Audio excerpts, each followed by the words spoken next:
ಅಮೆರಿಕದಲ್ಲಿ ಕನ್ನಡಿಗನ ನಿಗೂಢ ಸಾವು. 6 ದಿನ ಹುಡುಕಾಟ, 7ನೇ ದಿನ ಶವವಾಗಿ ಪತ್ತೆ. ಗೆಳೆಯ ಬಿಚ್ಚಿಟ್ಟ ಸ್ಫೋಟಕ ಸತ್ಯವೇನು? ವಿಜಯ ಕರ್ನಾಟಕ ವೀಕ್ಷಕರಿಗೆ ಸ್ವಾಗತ. ನಾನು ಶಂಕರ್ನ ಹೆತ್ತು. ವೀಕ್ಷಕರೇ, ವಿದೇಶದಲ್ಲಿ ಇತ್ತೀಚೆಗೆ ಭಾರತೀಯ ಮೂಲದ ಯುವಕ ಯುವತಿಯರ ಸಾವುಗಳು ಹೆಚ್ಚಾಗ್ತಾ ಇದೆ. ಮೊನ್ನೆಯಷ್ಟೇ ಕೆನಡಾದಲ್ಲಿ ಕನ್ನಡಿಗನನ್ನ ಬರ್ಬರವಾಗಿ ಹತ್ಯೆ ಮಾಡಲಾಗಿತ್ತು.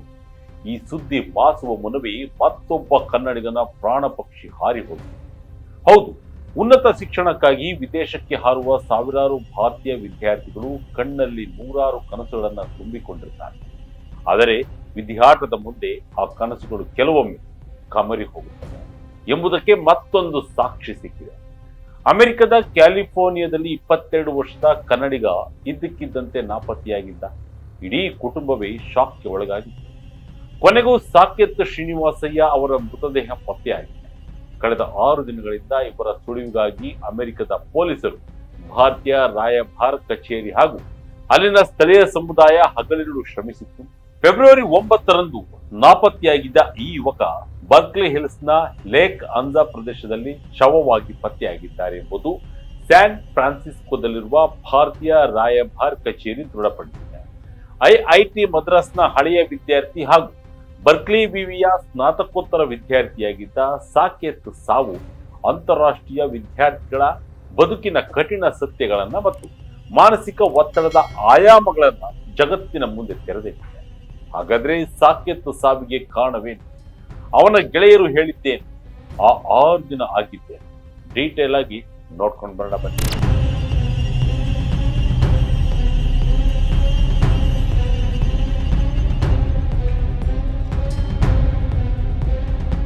ಕಳೆದ ಫೆಬ್ರವರಿ 9 ಭಾನುವಾರ ಅಂದು ಕ್ಯಾಲಿಫೋರ್ನಿಯಾ ವಿಶ್ವವಿದ್ಯಾಲಯದ ಬರ್ಕ್ಲಿ ಕ್ಯಾಂಪಸ್ನಲ್ಲಿ ಓದುತ್ತಿದ್ದ ಸಾಕೇತ್ ಶ್ರೀನಿವಾಸಯ್ಯ ಹಠಾತ್ ನಾಪತ್ತೆಯಾಗಿದ್ದರು. ಅವರು ಕೊನೆಯದಾಗಿ ಬರ್ಕ್ಲಿ ಹಿಲ್ಸ್ನ ಲೇಕ್ ಅನ್ಜಾ ಪ್ರದೇಶದ ಬಳಿ ಕಂಡು ಬಂದಿದ್ದರು ಎಂದು ಹೇಳಲಾಗಿದೆ.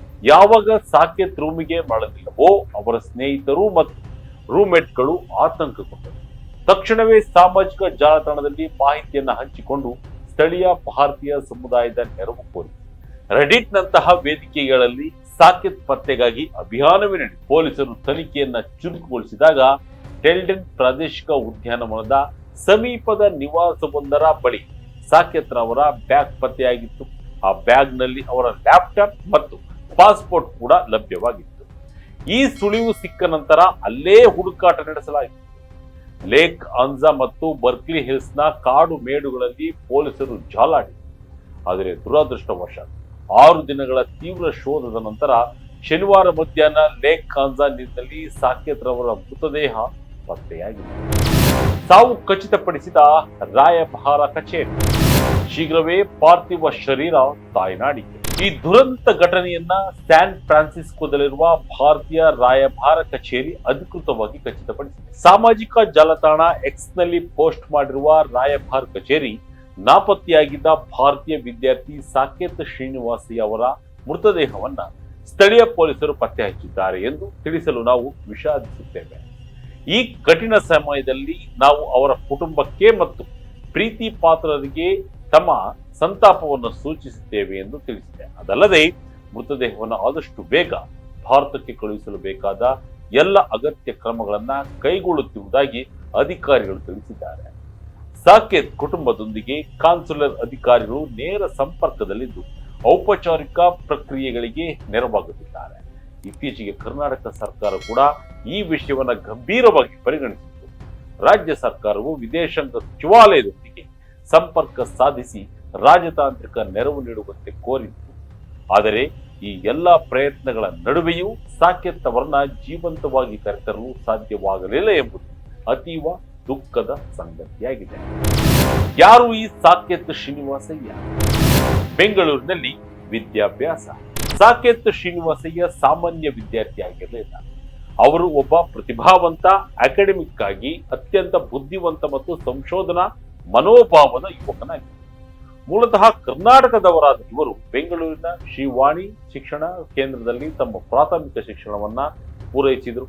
ಶಾಲಾ ದಿನಗಳಿಂದಲೇ ಚುರುಕು ಬುದ್ಧಿಯ ವಿದ್ಯಾರ್ಥಿಯಾಗಿದ್ದ ಇವರು ನಂತರ ದೇಶದ ಪ್ರತಿಷ್ಠಿತ ಶಿಕ್ಷಣ ಸಂಸ್ಥೆಯಾದ ಐಐಟಿ ಮದ್ರಾಸ್ನಲ್ಲಿ ಕೆಮಿಕಲ್ ಇಂಜಿನಿಯರಿಂಗ್ ನಲ್ಲಿ ಬಿಟೆಕ್ ಪದವಿಯನ್ನ ಪಡೆದರು. ಸಾಕೇತ್ ರವರ ಪ್ರತಿಭೆಗೆ ಸಾಕ್ಷಿ ಎಂಬಂತೆ ಅವರು ಕೇವಲ ಪುಸ್ತಕದ ಹುಳುವಾಗಿರಲಿಲ್ಲ. ಅವರ ಲಿಂಕ್ಡ್ಇನ್ ಪ್ರೊಫೈಲ್ ಪ್ರಕಾರ ಹೈಪರ್ ಲೂಪ್ಗಾಗಿ ಮೈಕ್ರೋ ಚಾನೆಲ್ ಕೂಲಿಂಗ್ ಸಿಸ್ಟಮ್ ಮತ್ತು ಅದರ ವಿಧಾನ ಎಂಬ ವಿನೂತನ ಆವಿಷ್ಕಾರಕ್ಕಾಗಿ ಪೇಟೆಂಟ್ ಪಡೆದು 6 ವಿದ್ಯಾರ್ಥಿಗಳ ಗುಂಪಿನಲ್ಲಿ ಅವರು ಒಬ್ಬರಾಗಿದ್ದರು. ಅಮೆರಿಕಕ್ಕೆ ತೆರಳುವ ಮೊದಲು ಅವರು ಐಐಟಿ ಮದ್ರಾಸ್ನ ಪಾಲಿಮರ್ ಇಂಜಿನಿಯರಿಂಗ್ ಮತ್ತು ಕೊಲಾಯ್ಡ್ ಸೈನ್ಸ್ ಲ್ಯಾಬ್ನಲ್ಲಿ 2 ವರ್ಷಗಳ ಕಾಲ ಕೆಲಸ ಮಾಡಿದರು. ಅಷ್ಟೇ ಅಲ್ಲ, ಸೆಪ್ಟೆಂಬರ್ 2023ರಿಂದ ಜೂನ್ 2024ರವರೆಗೆ ಬಹುರಾಷ್ಟ್ರೀಯ ಕಂಪನಿ ಯೂನಿಲಿವರ್ನಲ್ಲಿ ಯುವ ಸಂಶೋಧನಾ ಸಹೋದ್ಯೋಗಿಯಾಗಿ ಸೇವೆ ಸಲ್ಲಿಸಿ ಉನ್ನತ ವ್ಯಾಸಂಗಕ್ಕಾಗಿ ಅಮೆರಿಕ ತೆರಳಿದ್ದ ಅವರು ಪ್ರತಿಷ್ಠಿತ ಬರ್ಕ್ಲಿ ವಿಶ್ವವಿದ್ಯಾಲಯದಲ್ಲಿ ಕೆಮಿಕಲ್ ಅಂಡ್ ಬಯೋಮಾಲಿಕ್ಯುಲರ್ ಇಂಜಿನಿಯರಿಂಗ್ ವಿಭಾಗದಲ್ಲಿ ಸ್ನಾತಕೋತ್ತರ ಪದವಿ ಪಡೆದಿದ್ದು ಆಗಸ್ಟ್ 2025ರಿಂದ ಮೇ 2026ರವರೆಗೆ ಅವರ ಕೋರ್ಸ್ ನಡೀಬೇಕಿತ್ತು. ಆದರೆ ವಿಧಿಯಾಟ ಬೇರೆಯಾಗಿ ಸ್ನೇಹಿತರು ಅವರನ್ನ ವಿನಯವಂತ, ಬುದ್ಧಿವಂತ ಮತ್ತು ಹಾಸ್ಯ ಪ್ರವೃತ್ತಿಯ ವ್ಯಕ್ತಿ ಎಂದು ಬಣ್ಣಿಸಿದ್ದಾರೆ. 6 ಅಡಿ 1 ಇಂಚು ಎತ್ತರದ ಕ್ರೀಡಾ ಮನೋಭಾವದ ಈ ಯುವಕನ ಅಗಲುವಿಕೆ ಸ್ನೇಹಿತರಿಗೆ ಆಘಾತ ತಂದಿದೆ.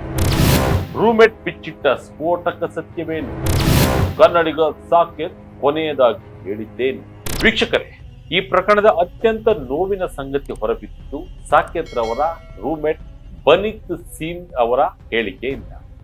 ಸಾಕೇತ್ ಸಾವು ಕೇವಲ ಆಕಸ್ಮಿಕವಲ್ಲ, ಅದೊಂದು ಆತ್ಮಹತ್ಯೆ ಆಗಿರಬಹುದು ಎಂಬ ಆಘಾತಕಾರಿ ಮಾಹಿತಿಯೊಂದನ್ನ ಅವರು ಹಂಚಿಕೊಂಡಿದ್ದಾರೆ. ಸಾಕೇತ್ ರವರ ರೂಮ್ಮೇಟ್ ಬನಿತ್ ಸೀನ್ ಮತ್ತು ಲಿಂಕ್ಡ್ಇನ್ ಖಾತೆಯಲ್ಲಿ ಅತ್ಯಂತ ಭಾವುಕ ಪೋಸ್ಟ್ ಅನ್ನು ಹಾಕಿದ್ದಾರೆ. ಪೊಲೀಸರು ನಮಗೆ ನೀಡಿರುವ ಮಾಹಿತಿಯ ಪ್ರಕಾರ ಸಾಕೇತ್ ರವರ ಸಾವನ್ನ ಆತ್ಮಹತ್ಯೆ ಎಂದು ಪರಿಗಣಿಸಲಾಗುತ್ತಿದೆ ಎಂದು ಅವರು ಉಲ್ಲೇಖಿಸಿದ್ದಾರೆ. ಅಂತಾರಾಷ್ಟ್ರೀಯ ವಿದ್ಯಾರ್ಥಿಯಾಗಿ ಬದುಕು ನಡೆಸುವುದು ತುಂಬಾ ಕಠಿಣ ಗೆಳೆಯ ಎಂದು ಬರೆದಿರುವ ಬನಿ, ಕಳೆದ 2 ವಾರಗಳಿಂದ ಸಾಕೇತ್ ರವರ ವರ್ತನೆಯಲ್ಲಿ ಬದಲಾವಣೆಗಳಾಗಿದ್ದವು ಎಂದು ತಿಳಿಸಿದ್ದಾರೆ. ಬನಿತ್ ರವರ ಪೋಸ್ಟ್ ಪ್ರಕಾರ ಕಳೆದ 2 ವಾರಗಳವರೆಗೂ ಯಾವುದೇ ಮುನ್ಸೂಚನೆ ಇರಲಿಲ್ಲ. ಆದರೆ ಇತ್ತೀಚೆಗೆ ಸಾಕೇತ್ ಕಡಿಮೆ ಊಟ ಮಾಡ್ತಾ ಇದ್ರು, ಯಾರೊಂದಿಗೂ ಹೆಚ್ಚು ಸಮಯ ಬೆರೀತಾ ಇರಲಿಲ್ಲ ಮತ್ತು ನಿದ್ದೆಯನ್ನ ಸರಿಯಾಗಿ ಮಾಡ್ತಾ ಇರಲಿಲ್ಲ. ಅವರು ಕೇವಲ ಚಿಪ್ಸ್ ಮತ್ತು ಕುಕೀಸ್ ತಿಂದು ಬದುಕ್ತಿದ್ರು. ಜನವರಿ 21ರಂದು ಅವರು ನನ್ನನ್ನ ಲೇಕ್ ಕಾನ್ಜಾಗೆ ಕರೆತರಲು ಪ್ರಯತ್ನಿಸಿದರು. ನಾನು ಸೋಮಾರಿತನದಿಂದ ಹೋಗಲಿಲ್ಲ. ಆದರೆ ಅದೇ ಸ್ಥಳದಲ್ಲಿ ಅವರು ತಮ್ಮ ಪ್ರಾಣವನ್ನ ಕಳೆದುಕೊಳ್ಳುತ್ತಾರೆ ಎಂದು ನಾನು ಕೂಡ ಊಹಿಸಿರಲಿಲ್ಲ ಎಂದು ಬನಿತ್ ನೋವು ತೋಡಿಕೊಂಡಿದ್ದಾರೆ. ಸಾಕೇತ್ ರವರ ಕೊನೆಯ ಮಾತುಗಳು ಈಗ ಪ್ರತಿಯೊಬ್ಬರ ಎದೆ ಒಡೆಯುವಂತಿದೆ. ಬನಿತ್ ಹೇಳುವಂತೆ, ಒಮ್ಮೆ ಕ್ಲಾಸ್ನಿಂದ ಬರುವಾಗ ಸಾಕೇತ್ ಮುಖದಲ್ಲಿ ವಿಚಿತ್ರ ನಗು ಇತ್ತು. ನಾನು ಯಾವುದರ ಬಗ್ಗೆಯೂ ಕಾಳಜಿ ವಹಿಸುವುದನ್ನ ಬಿಟ್ಟಿದ್ದೇನೆ. ಜನರು ನನ್ನ ಬಗ್ಗೆ ಏನು ಅಂದುಕೊಳ್ಳುತ್ತಾರೆ ಎಂಬುದರ ಬಗ್ಗೆ ನನಗೆ ಚಿಂತೆ ಇಲ್ಲ. ನಾನು ಯಾವುದರ ಬಗ್ಗೆಯೂ ತಲೆಕೆಡಿಸಿಕೊಳ್ಳುವುದಿಲ್ಲ ಎಂದು ಹೇಳಿದ್ದರು. ಆಗ ನಾನು ಅವರು ತಮಾಷೆ ಮಾಡುತ್ತಿದ್ದಾರೆ ಎಂದುಕೊಂಡು ನಕ್ಕಿದ್ದೆ. ಆದರೆ ಅದು ಅಸಡ್ಡೆ ಎಂಬುದು ಈಗ ತಿಳಿಯುತ್ತಿದೆ. ನಾನು ಯಾವುದರ ಬಗ್ಗೆಯೂ ಕೇರ್ ಮಾಡಲ್ಲ ಎಂಬ ಅವರ ಮಾತು ಅಂತಿಮವಾಗಿ ನಮ್ಮ ಪ್ರಾಣದ ಮೇಲೆ ಕಾಳಜಿ ಇಲ್ಲದ ಹಂತಕ್ಕೆ ತಲುಪಿದೆ ಎಂದು ಬನಿತ್ ಬರೆದುಕೊಂಡಿದ್ದಾರೆ. ಸಾಕೇತ್ ನನ್ನ ಜೊತೆ ನಕ್ಕು ಅಲೆದಾಡಿದ ಸ್ನೇಹಿತ. ಅವರಿಂದ ನಾನು ಇದನ್ನ ನಿರೀಕ್ಷೆ ಮಾಡಿರಲಿಲ್ಲ.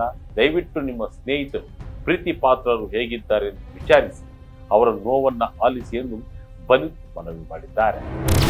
ವಿದೇಶದಲ್ಲಿ ಭಾರತೀಯರಿಗೆ ರಕ್ಷಣೆ ಇಲ್ವಾ? ಸಾಕೇತ್ ರವರ ಸಾವು ವಿದೇಶಗಳಲ್ಲಿ ಓದುತ್ತಿರುವ ಭಾರತೀಯ ವಿದ್ಯಾರ್ಥಿಗಳ ಸುರಕ್ಷತೆ ಮತ್ತು ಮಾನಸಿಕ ಆರೋಗ್ಯದ ಮೇಲೆ ಮತ್ತೊಮ್ಮೆ ಗಂಭೀರ ಪ್ರಶ್ನೆಗಳನ್ನ ಹುಟ್ಟುಹಾಕಿದೆ. 2025ರ ಆರಂಭದಲ್ಲೇ ಕೆನಡಾದಲ್ಲಿ ಭಾರತೀಯ ವಿದ್ಯಾರ್ಥಿನಿ ತಾನ್ಯಾ ತ್ಯಾಗಿರವರ ನಿಗೂಢ ಸಾವು ಸಂಭವಿಸಿತ್ತು. ಈಗ ಸಾಕೇತ್ ಸಾವು. ಇದೇ ವಿಷಯವಾಗಿ ಲೋಕಸಭೆಯಲ್ಲಿ ಸಂಸದ ಅಸಾದುದ್ದೀನ್ ಓವೈಸಿ ರವರು ವಿದ್ಯಾರ್ಥಿಗಳ ಸುರಕ್ಷತೆಯ ಬಗ್ಗೆ ಪ್ರಶ್ನೆ ಎತ್ತಿದರು.